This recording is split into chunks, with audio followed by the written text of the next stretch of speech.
Ito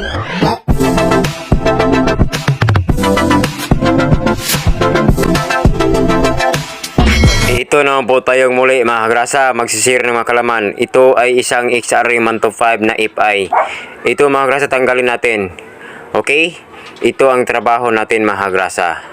Lagi tayong narurumi ang ating mga kamay, pero okay lang basta sa mabubuting paraan lang tayo mamumuhay mga kagrasa. At ang saya ko pag nakasir sa inyo ng mga kalaman mga kagrasa. Okay, ito buksan natin itong right side crankcase cover.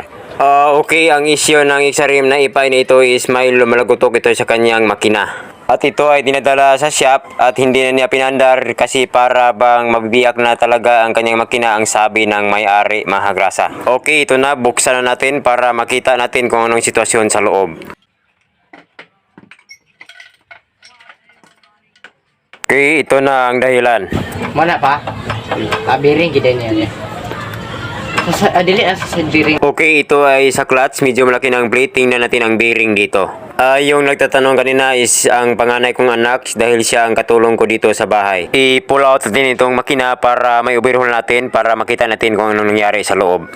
Okay, ito na ang kanyang makina. Sundan nyo lang kasi isishare ko sa inyo kung paano ito i-assemble mga kagrasa.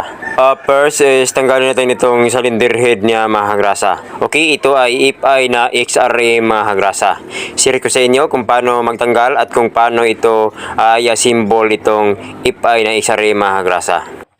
Ito ang kanyang camshaft sprocket. Then ito naman ang kanyang cylinder head mounting bolts. Okay, ito na, i-pull out din itong cylinder head. Okay, ito ang kanyang cylinder head. Then next, i-pull out din itong kanyang cylinder block mga kagrasa. Okay? At ito naman ang left side crankcase cover at nandito ang kanyang stator. At sa pagtanggal ng ating flywheel is gamit tayo ng filter wrench at puller para may pull out din itong flywheel mga kagrasa. Okay, ito ang kanyang flywheel. At ito namang drive gear at ang needle bearing, kunin natin ito. Okay, ito naman ang kanyang timing chain mga kagrasa. At ito naman, tanggalin natin itong secondary clutch at saka itong primary clutch assembly mga kagrasa.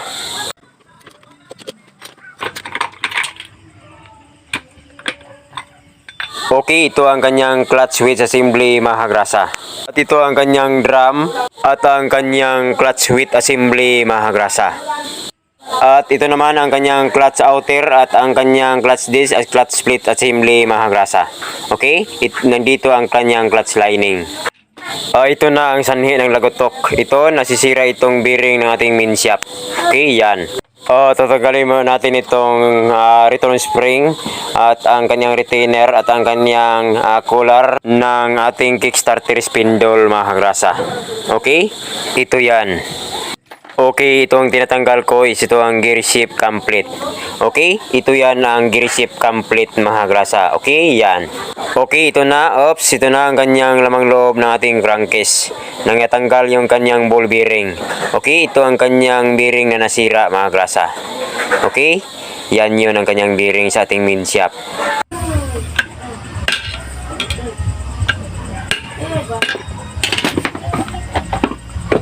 Okay, Dok. Ito na ang bearing na nasira. Nandito yan, nakalagay. At dito ang dahilan kung bakit parang mabiyak ang makina. Ito i-check natin itong ating iba pang bearing dito sa main shaft at saka sa counter shaft mga kagrasa. Baka mayroon pang sira dito. Okay, tatanggalin natin ito mga kagrasa. Ito ang kanyang main shaft assembly. Tapusin niyo ang video nito mga kagrasa. I-share ko sa inyo kung paano ito i-assemble at kung ano ang kanyang bawat posisyon ng gear mga kagrasa sa main shaft at saka sa counter shaft mga kagrasa. At saka ito namang sa shifting fork assembly. Okay, ito ang kanyang shifting fork. I-check ko na lang mga kagrasa, baka may bearing pang iba na nasisira dito. Baka mga kagrasa is mahirap na pag magbaklas tayo ulit, kaya i-check natin mga kagrasa, baka may iba pang bearing na nasira dito. Okay, ito ang kanyang counter shaft bearing mga kagrasa. Pero payo ko sa inyo, mas mabuti na magpalit tayo ng bearing lahat dito. Mga kagrasa, ito na ang mga parts ng engine ng XRM125 mga kagrasa FI type. Ito, isi-share ko sa inyo kung paano ito buhuin itong XRM125 engine FI type mga kagrasa. Ito na bali ang mga parts ng engine ng FI type mga kagrasa na XRM125. Bali, pinalitan ko ang lahat ng mga bearing dito mga kagrasa sa transmission. Okay, ito na, hindi natin patagalin. Simulan natin ang bawat pistuhan ng gear mga kagrasa sa ating transmission. Ito, unahin natin itong ating main shaft gear assembly. Okay, sa main shaft gear assembly is mayroon siyang tinatawag na thrust washer dito mga kagrasa. Okay, ito ang kanyang thrust washer mga kagrasa. At ito naman ang kanyang second gear. At sa likod dito ay may spline washer at snap ring. And then ito naman ang sliding fork gear. Dito nakalagay yung ating shifting fork mga kagrasa. And next itong main shaft third gear. Okay, take note, bago ang third gear mayroon siyang snap ring at spline washer. Okay, ang kasunod naman ng third gear is ito namang first gear mga kagrasa. Okay, yan ang main shaft gear assembly mga kagrasa. At ang kasunod naman is ito namang counter shaft gear assembly natin mga kagrasa. Okay, take note, ang palatandaan ng counter shaft gear assembly is dito nakalagay yung ating engine sprocket mga kagrasa. Okay, ito yon ang lagayan ng engine sprocket. Okay, ito ang counter shaft second gear. Then ang fourth gear. Okay, ito ang drum lock plate. At may washer yan dito at friction spring. At mayroon siyang collar mga kagrasa. At ang kasunod naman ng gear is ito ang fourth gear. At ito naman ang sliding third gear. At dito nakalagay ang ating shifting fork. At ito naman ang first gear ng ating main shaft. At sa likod mayroon siyang washer mga kagrasa. Okay, ito ang bawat posisyon ng main shaft gear assembly. At ito ang kanyang shifting fork at shifting shaft. Okay, ito ang left fork. At ito naman ang right fork mga kagrasa. At ang fork shaft. Okay, para sa hindi pa nakakalam, ito ang shifting drum mga kagrasa. Okay, ang number ng bearing nito ay 6201. At ito naman, ang number ng bearing na ito mga kagrasa is ito ang 6203. Ito ang sa counter shaft assembly. At ito naman ay 6203, yung nasira mga kagrasa sa ating bearing ng main shaft. Okay, ito ang left fork at ang right fork mga kagrasa. Okay, ang right fork nakaharap yan sa ating counter shaft. Okay, yan ang kanyang posisyon. At ito namang left fork sa ilalim is ito ang nakaharap sa ating main shaft mga kagrasa. Sa sliding gear lang itapat. Okay, yan ang kanyang posisyon mga twistuhan mga kagrasa. Okay, para madali lang, ang left hand ihawak mo sa main shaft at ang right hand ihawak mo sa counter shaft. Okay, right fork, left fork. Ang left fork nakaharap yan sa left hand at ang right fork nakaharap yan sa right hand. Okay, ito naman ang posisyon ng ating shifting drum. At ito, ilalagay natin ito mga kagrasa. Okay, ito ang shifting fork shaft at ang shifting drum. At ito ang right fork at ang left fork. At ito naman ang main shaft assembly. At ito ang counter shaft. Okay, ito mga kagrasa, i-install natin itong ating crankshaft. At try lang ikutin ang crankshaft mga kagrasa. Okay, ito ang kanyang kickstarter assembly at ang pinion starter gear. At ito ang kickstarter ratchet at ang kanyang friction spring mga kagrasa. Okay, ito ang kanyang friction spring. Okay, dito lang ang kanyang pistuhan. Bago natin ibabalik itong right side crankcase, maglagay lang ng kunting kasit maker para iwas leaking mga kagrasa. At ito naman ang gear shift complete at ang kanyang mga pins mga kagrasa. Okay, ito ang gear shift complete position. At ito naman ang kasunod, ilalagay natin itong gear shift spindle. Ito naman ang kanyang socket bolts at ang kanyang washer. Okay, higpitan na natin ito mga kagrasa para hindi siya maitanggal itong ating gear shift complete mga kagrasa. Okay, yan lang mga kagrasa. At ito namang dalawa, ito ang distance collar, itong plastic. At ito naman ang kanyang retainer. At ito naman ang kanyang return spring. Okay, dito lang yan ilagay sa ating kick spindle ang collar mga kagrasa. Then follow itong spring retainer. Take note, may marking na out, nakaharap yan si babaw.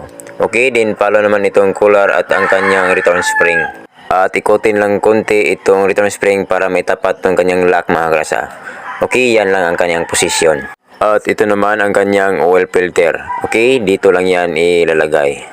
At ang isusunod natin, ito namang oil pump drive gear at itong kanyang pin.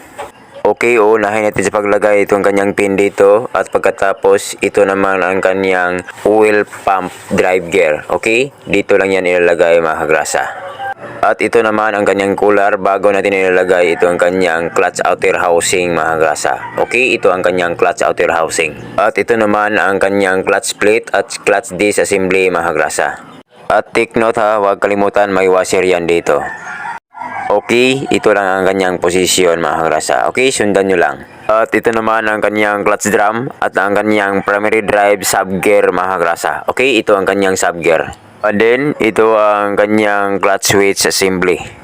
At itong parts na ito ang clutch switch shoe mga kagrasa. Itong tatlo. At mayroon din siyang tatlong spring. Okay, ito ang kanyang tatlong spring.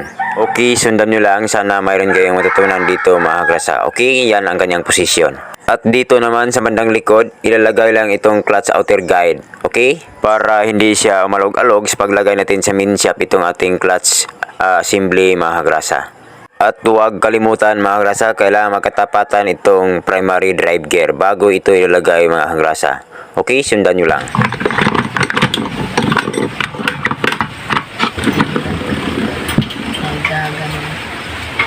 Ito ang kanyang lock washer. At ang kasunod, ang lock washer na may marking na out. Din ito naman may washer dito mga klasa. Din ito, ilagay natin itong kanyang lock nut.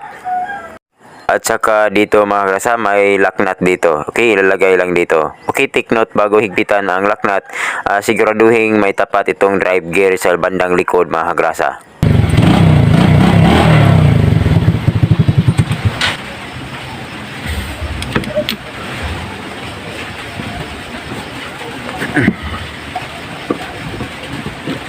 At ito lang ang gagawin, i-lock lang itong tab ng washer mga kagrasa, okay? At ilagay lang itong clutch lifter bearing dito. At ito naman ang pwestuhan ng lifter complete mga kagrasa, okay? Ito ang lifter complete. Take note, ilagay muna itong spring bago ilagay itong kanyang lifter ball mga kagrasa. Okay, ito ang kanyang lifter ball. At ito ang kanyang posisyon sa lifter ball mga kagrasa. At tandaan ito mga kagrasa, itong point mark na ito sa ating clutch brake ay itapat lang dito sa marking ng shifting spindle.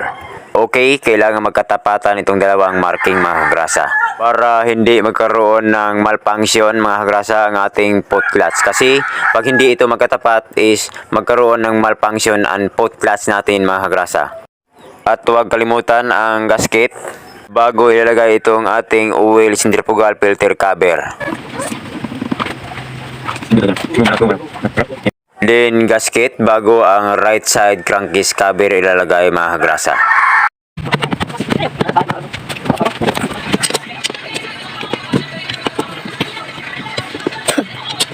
Okay, ito naman ang dapat tandaan sa paglagay ng ating piston pabalik mga kagrasa. Itong may marking na in is nakaharap ito sa ating intake valve o sa madaling paraan nakaharap ito sa ating carburetor mga kagrasa. Okay, tandaan itong marking na in, nakaharap yan sa may bandang carburetor para maiwasan na hindi mag-knocking ating makina mga kagrasa. At masira ang piston at cylinder wall. At tapos ilagay ang piston clip at piston pin mga kagrasa. Okay, ito ang kanyang posisyon. At huwag kalimutan ang black gasket bago ibalik itong cylinder block mga kagrasa. At ang kasunod, ito naman ang pwestuhan ng ating timing chain. Okay, dito lang yan ilalagay. At ito naman ang kanyang tensioner arm at ang kanyang roller tensioner at ang kanyang bolts. Okay, higpitin lang sa pamagitan ng paggamit ng 12mm na T-wrench. Huwag kalimutan, lagyan lang ng kunting gasket maker ang cylinder head gasket para iwas leaking. At ang kasunod naman na ating ilalagay, ito naman ang kanyang roller guide. Okay, siguraduhin lang mga kagrasa sa paglalagay ng ating roller guide is itong ating pivot bolts mga kagrasa. Ito ang kanyang pivot bolts, siguraduhin na may tapat sa gitna ng roller guide para hindi siya matanggal mga kagrasa. At isunod natin pabalik itong ating cylinder head mga kagrasa. Okay, then ilalagay natin itong dalawang cylinder head mounting bolts.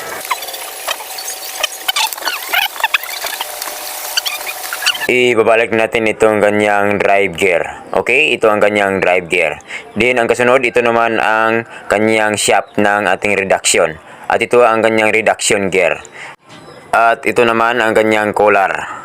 Okay, ito na ibabalik natin ang kanyang flywheel para magsagawa na tayo ng TDC o top dead center mga kagrasa. O magsagawa na tayo ng pagtatap ng piston during the compression stroke mga kagrasa. Okay, ito lang ang gagawin. Diba ito ang timing T-mark sa flywheel? At ito namang marking na ito mga kagrasa. Kailangang magkatapatan at magkalayan itong dalawa. Okay, ikutin natin ng konti. Okay, ito na, nagkatapatan na sila. Okay, yan ang gagawin, magkatapatan itong dalawang marking mga kagrasa. Okay, tandaan, pag ganito na ang posisyon, is huwag ikutin ang flywheel bago tayo maglalagay o magbabalik ng ating camshaft sprocket mga kagrasa. At sa camshaft sprocket naman, ito ang mga tandaan. Okay, itong point mark na ito sa ating camshaft sprocket ay dapat itatapat lang dito sa marking ng ating cylinder head mga kagrasa. Okay, ito yon. Ay kailangan magkatapatan itong dalawang marking para hindi tayo magkamali. Okay, pwede na tayong maglalagay pabalik ng ating camshaft sprocket. Okay, i-align lang ang mga marking mga kagrasa. Huwag kalimutan para hindi masisira ang valve at ang piston mga kagrasa.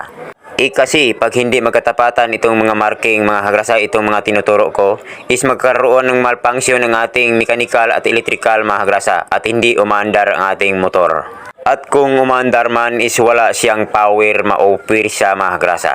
Kasi magkaroon ng malfunction ang kanyang running mate between mechanical at electrical mga kagrasa during the compression stroke of the piston. Okay, uulitin ko sa paglalagay ng camshaft sprocket is huwag ikutin ang flywheel mga kagrasa para hindi mag-iiba ang kanyang timing at alignment ng mga marking. Okay, ito na ang kanyang posisyon. Nagkalain itong marking ng flywheel mga kagrasa, itong dalawang marking na ito. Okay, tingnan dito sa cylinder head.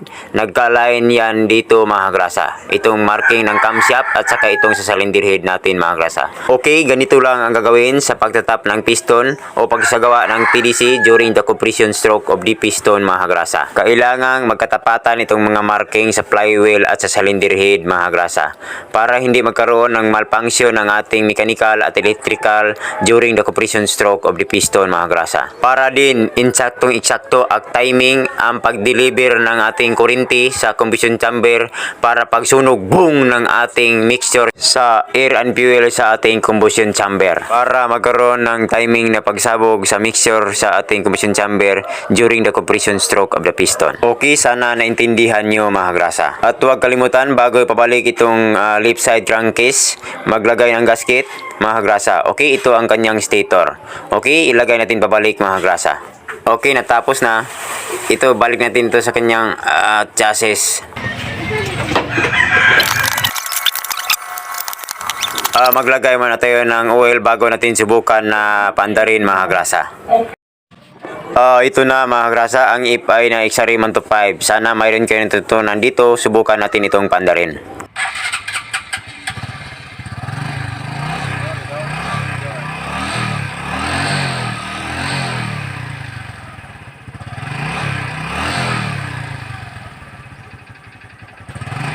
Okay, maraming salamat sa inyong panonood at huwag kalimutan mag-like at mag-comment para ma-shoutout kita sa susunod pang mga video ko mga grasa. Okay, maraming salamat po. Greg Chan po mga grasa. Thanks for watching.